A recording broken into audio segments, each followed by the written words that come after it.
దేవుని ఘనమైన నామమునకు స్తోత్రములు. ఈ వాగ్దానం వింటున్న మీకందరికీ మన ప్రభువును ప్రియ రక్షకుడైన యేసుక్రీస్తు నామములో శుభములు, మా హృదయపూర్వకమైన వందనములు తెలియచేస్తున్నాము. ఈరోజు దేవుని వాగ్దానం కీర్తనల గ్రంథం 31వ కీర్తన 21వ వచనం. యెహోవా తన కృపను ఆశ్చర్యకరముగా నీకు చూపును. ఈ మంచి వాగ్దానం వింటున్న మనందరి వెనుకడిలో మన మంచి దేవుడు నెరవేర్చునుగాక. ఆమేన్. ప్రియ దైవ జనాంగమా, ఈ వాగ్దానం వింటున్న మీకు మన దేవుడైన యెహోవా ఆశ్చర్యకరముగా తన కృపను చూపబోతున్నారు.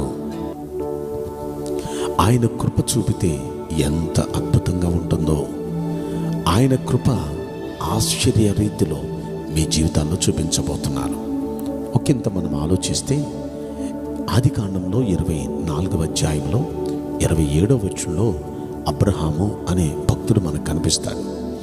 అబ్రహాము అనే భక్తుడు తన కుమారునికి వివాహం చేయాలనుకుంటాడు. అనుకుని ఎలియజర్ని పిలిచి, నువ్వు మా ఊరు వెళ్ళి అక్కడ నా కుమారునికి ఒక మంచి యోగ్యమైన ఒక అమ్మాయిని తీసుకొనిరా, ఆమెను నా కొడుకిచ్చి వివాహం చేద్దాం అంటాడు. ఇప్పుడు ఈయన బయలుదేరాడు. అక్కడికి 10 ఒంటెలు తీసుకుని వెళ్ళాడు. దాసదాసీని తీసుకుని వెళ్ళాడు. బంగారం, వస్త్రాలు, ఇక మిగుల విలువ గల కొన్ని పనిముట్లు తీసుకొని అక్కడికి వెళ్ళాడండి. వెళ్ళి ఇప్పుడు ఎవరిని ఎన్నిక చేయాలో అర్థం కాని పరిస్థితి. ఆయన మోకాళ్ళుని దేవునికి ప్రార్థన చేశాడు. ప్రార్థన చేసి అలా లేచేటప్పటికి ఆ బావి దగ్గరికి కొంతమంది స్త్రీలు వచ్చారు. ఈ స్త్రీల్లో ఎవరిని ఎన్నిక చేసుకోవాలో అర్థం కావట్లేదు. అప్పుడు ఈయన ఒక కోరిక కోరాడు. అయ్యా, ఇప్పుడు ఈ ఆడపిల్లల ముందుకు వెళ్ళి, అమ్మా దాహం వేస్తుంది, నాకు కాసిన మంచిళ్ళు పోస్తారా అంటాను. ఇందులో ఏ అమ్మాయి అయితే ముందుకొచ్చి నీకు పోస్తాను, నీతో వచ్చిన ఒంటెలన్నిటికీ పోస్తాను, నీతో వచ్చిన మనుషులని అందరికీ పోస్తానని ఏ అమ్మాయి అంటుందో ఆమె నా యజమానుని కుమారునికి భార్యగా ఉంటుంది అని దేవుణ్ణి ప్రార్థించి వెళ్ళాడు. ప్రార్థన ఎంత గొప్పదంటే, ఈయన ప్రార్థన చేసి ఈయన మనసులో ఇలా జరిగితే బాగుండును అని అనుకొని వెళ్ళాడు. ఈయన వెళ్ళినప్పుడు అక్షరాల అలాగే జరిగింది. ప్రార్థన అంత గొప్పది. అయితే ఆ తర్వాత ఏం జరిగిందంటే, ఇప్పుడు నీళ్లు తాగిన తర్వాత, అమ్మ మీ ఇంటికి తీసుకొని వెళ్తావా? కుదరదండి, మా నాన్నగారు ఒప్పుకోరలేదు. అలాగేనయ్యా అని తీసుకెళ్ళింది. తీసుకువెళ్ళిన తర్వాత అప్పుడు వాళ్ళు బయట ఉన్నారు. తండ్రి అన్నయ్య, అమ్మాయి తండ్రి అన్నయ్య బయటకు వచ్చి, యెహోవా చేత ఆశీర్వదించబడిన వాళ్ళారా, ఏంటి బయటే నిలబడ్డారు, లోనికి రండి అని వారిని లోనికి తీసుకువెళ్ళి కూర్చోబెట్టి సకల మర్యాదలు చేసిన తర్వాత అప్పుడు అంటున్నారు, యెహోవా నా యజమానునికి తన కృపను చూపుట ఇంకా మానలేదు. అంటే దేవుడు తన కృపను చూపితే పనులు ఎంత సింపుల్గా అయిపోతాయి, ఎంత తేలిగ్గా అయిపోతాయి. అసలు ఆయన ఎలా అనుకుంటే అలాగే జరుగుతున్నాయి. ఎక్కడికి వెళ్ళినా అనుకూల పరిస్థితులు, ఎక్కడికి వెళ్ళినా అనుకూల పరిస్థితులు. ఎంత అద్భుతంగా అంటే, ఇక్కడ ఈ అమ్మాయికి నచ్చినట్టు చేశాడు. ఈ అమ్మాయిని తనతో పాటు పంపించాడు తండ్రి. పంపించిన తర్వాత అమ్మాయిని తీసుకొని వెళితే అక్కడ దారిలో ఉండగానే ఇస్సాకు చూచాడు. ఎంత చక్కగానో నచ్చింది. తండ్రి అయిన అబ్రహాం గారికి చూచాడు. అక్కడ కూడా ఎంతో చక్కగా అందరికీ నచ్చింది.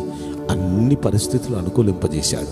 అంటే దేవునికి మనం ఒకవేళ మనం ఆయనకి నచ్చితే ఆయన కృప ఆశ్చర్యకరంగా మనకి ఇలా అనుగ్రహిస్తాడు. దావీదుకు అలాగే కృప చూపించాడు. అలాగే అబ్రహాము విషయంలో మనం చదువుకుంటున్నాం. ఈ అబ్రహాముకి ఎంతటి కృప, ఎలా పరిస్థితులు అనుకూలపరిచాడు చూచారా? దావీదు విషయంలో కూడా అంతే కదా. దావీదుని గురించి మనం పరిశీలిస్తే తన కుమారుడు అతని గురించి అంటున్నాడు. రాజుల మొదటి గ్రంథంలో 3వ అధ్యాయంలో 6వ వచనంలో మనం పరిశీలిస్తే అక్కడ దావీదుని గురించి తన కుమారుడు అంటున్నమాట, అయ్యా నా తండ్రి మీ దాసుడు నీ దృష్టికి ఇష్టడుగా ఉన్నాడు, యథార్థమైన మనస్సు గలవాడే ప్రవర్తించాడు కనుక అతని పట్ల నీవు పరిపూర్ణమైన కటాక్షం అనుగ్రహించి ఈ మహాకృపను చూపావయ్యా అంటున్నాడు. మహాకృప, ఆశ్చర్యకరమైన కృప. తన కుమారుడినిచ్చాడు. కుమారుడు కూడా ఇంకొక 40 సంవత్సరాల యుద్ధం అనేది లేకుండా ఎంతో ప్రశాంతంగా, ఎంత ఆశ్చర్యం అండి. ఇలా మనం పరిశీలిస్తే దేవుడు తన కృపను అబ్రహాం పట్ల చూపటం మానలేదు, దావీదు పట్ల చూపటం మానలేదు. ఈ రోజున ఆశ్చర్యకరమైన ఆయన కృపను ఈ వాగ్దానం వింటున్న ప్రతి ఒక్కరి జీవితంలో ఆయన తన కృపను చూపించబోతున్నారు. ఆ కృప మన పట్ల చూపిస్తే ఆశ్చర్యకరమైన సహాయం కూడా మనకు దొరుకుతుంది. కాబట్టి ఈరోజున ఈ వాగ్దానం వింటున్న మీలో, మనలో ప్రతి వ్యక్తి పట్ల దేవుడు తన ఆశ్చర్యకరమైన కృపను అనుగ్రహించి ఆశ్చర్యకరమైన సహాయం మనందరి జీవితాల్లో మన మంచి దేవుడు జరిగించునుగాక. ఆమేన్. నేను మీకోసం ప్రార్థన చేయబోతున్నాను.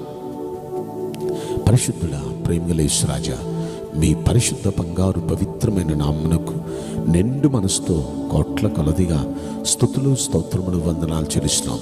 ఈ వాగ్దానం వింటున్న ప్రియుల జీవితంలో దయచేసి ఈ వాగ్దానం నెరవేర్చి ఆశ్చర్యకరముగా మీ బిడ్డల పట్ల కృప చూపించి మీరు మేలు చేయమని ఈ కొద్ది మనవులు నజరుడైన యేసుక్రీస్తు ప్రశస్తమైన నామములో మిక్కిలి వినయముతో ప్రార్థించి ప్రతిమలాడి వేడుకుంటున్నాం ప్రియ పరలోకపు తండ్రి. Amen. May God bless you all. Thank you.